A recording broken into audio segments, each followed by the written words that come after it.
This is just a friendly service reminder. The amount of stickers required to get you out of a speeding ticket would require that you completely wrap your vehicle in sheriff's badges. Even then, you might still get a ticket if the guy that pulls you over is a state trooper, and no cop will have any compassion for a guy driving a Ferrari. What's going on, everybody? Welcome back to Resurrect. If you didn't already know from the last video, I picked up a wrecked Ferrari at the salvage auction recently, and it was sold as a non-running and driving car from a third-party seller. So today we're going to see if this thing runs. I've got a lot riding on this car, and if the engine is bad, I will be at a major loss. So I made somewhat of a gamble on this car, but I made as much of a calculated gamble as I could. And just as a reminder, if you like this video and you want to see what happens to this car in the future, please like, comment, and subscribe, and ring that bell for notifications. It turns out that the third-party seller was a repo company, and the owner of the car was leasing it from Ferrari Financial Services, straight from the Ferrari dealer.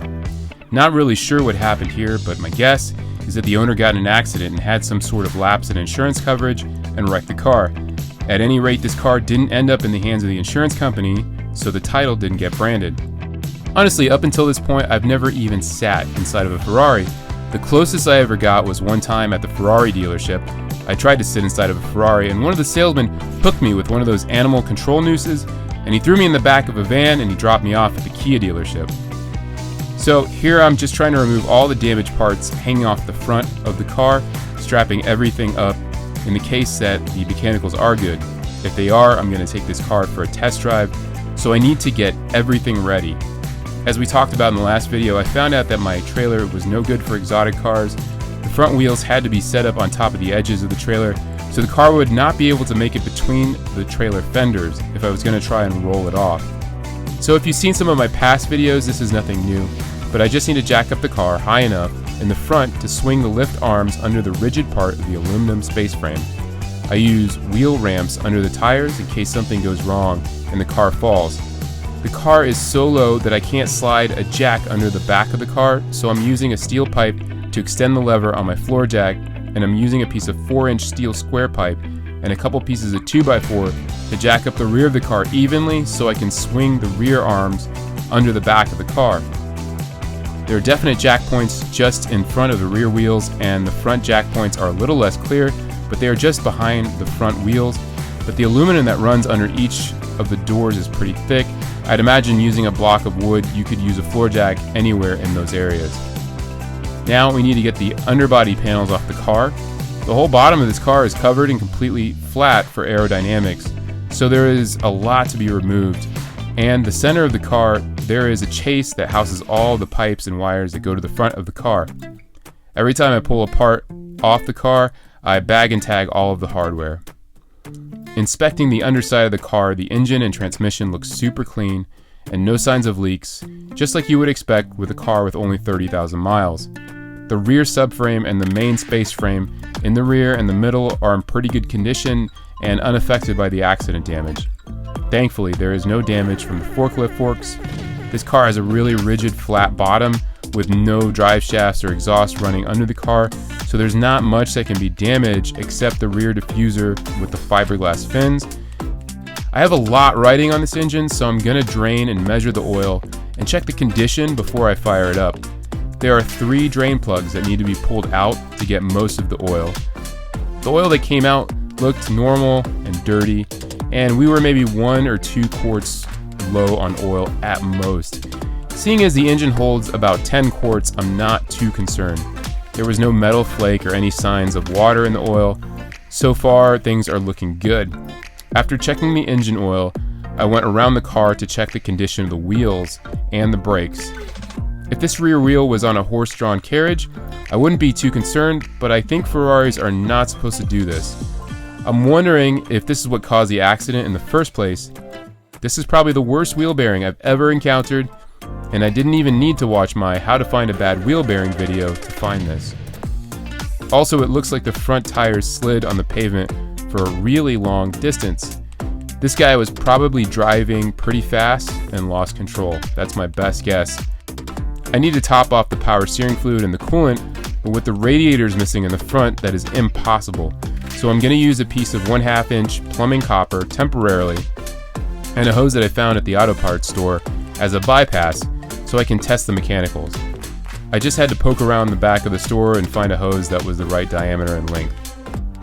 For now, I'm just going to put the old oil back in and use tap water. And I'm going to use some Mercedes hydraulic fluid, which I had on hand, which is the same spec as the Ferrari stuff. It's all Pentacin CH11S. I believe that's how you pronounce it. Anyway, it's important to not waste too much money on a car buying all the right fluids or getting too deep into the repairs before you even know if the car runs and drives. Even if you are running the wrong oil and not using the right coolant, it's okay temporarily. We're not going to track this car. We're not going to go on any major road trips. We're just driving it around the block to make sure everything works before we move on to the next phase. And so later we can buy all the brand new OEM Ferrari fluids. The battery in this car was ruined, so I'm taking a good battery from my E63 AMG parts car and a section of negative cable so I can extend the wire so I can temporarily set up the battery in the passenger side floor, as this battery is just too big to fit in the compartment, and I don't want to spend too much money if this car's mechanicals are no good on a new Ferrari battery. With the key in hand, we're going to try to fire this thing up, and absolutely nothing. Something is wrong. Most likely it was due to something I caused because the car was lighting up the other day in the last video. After retracing my steps, I realized that I had accidentally disconnected a main ground that was attached to one of the damaged frame rails, so I moved the ground to another location. Now with the battery reconnected, we're going to try this again. So now the dash lights up like before, but when we try to crank the car, the starter goes, but it feels like we're not getting any fuel. There's a bunch of error codes on the dash, which is expected on an accident car, but one of them is for an inertia switch triggered and the hazard lights are stuck on. So after a quick Google search, I learned that the inertia switch cuts off the fuel pump and it is reset by a button in the battery compartment in the passenger side footwell.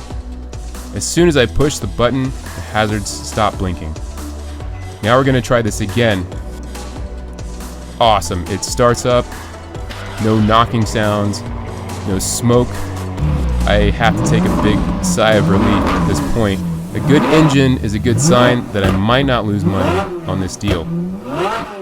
With a good battery in the car, now we can play around with the interior electronics and actually get this glove box to open. And surprise, the manual is missing. On most cars, I could care less about a used manual. For this car though, the manual is worth more than the average used engine in a normal car. They run about $1,000 to $1,500. Going through the menus, I learned that this car was owned by Vinny. I can't play a clip of Vinny's music because YouTube's rules, but let's just say the music was atrocious.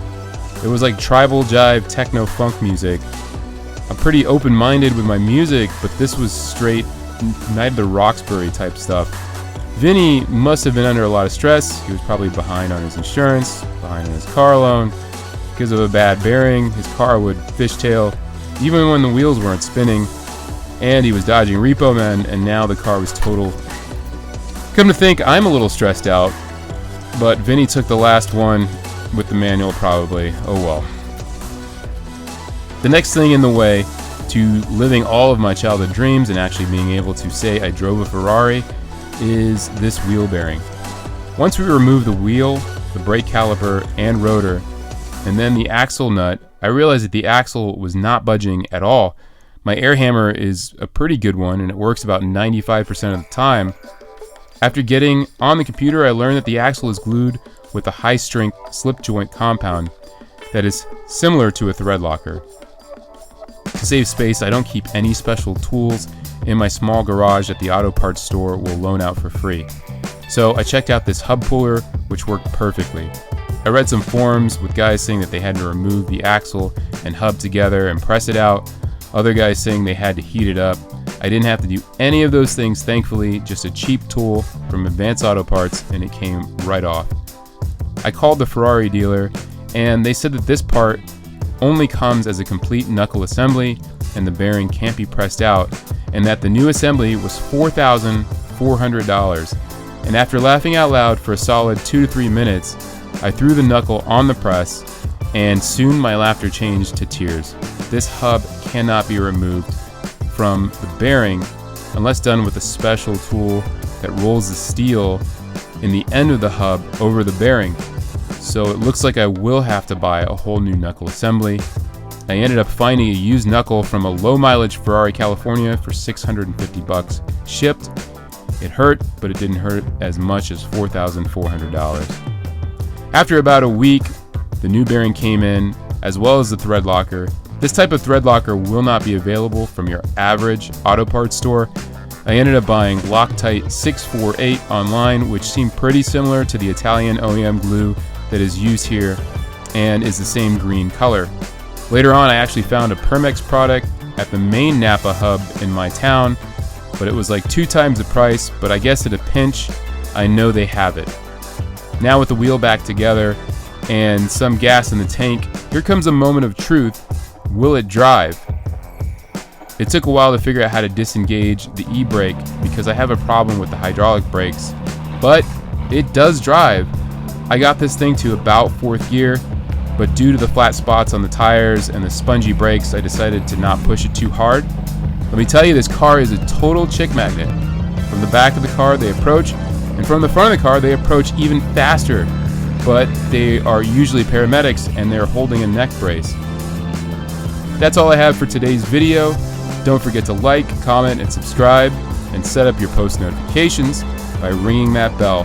And you can find me on Instagram if you like, and stay tuned for future Ferrari videos. Thank you for watching, and I'll see you guys soon.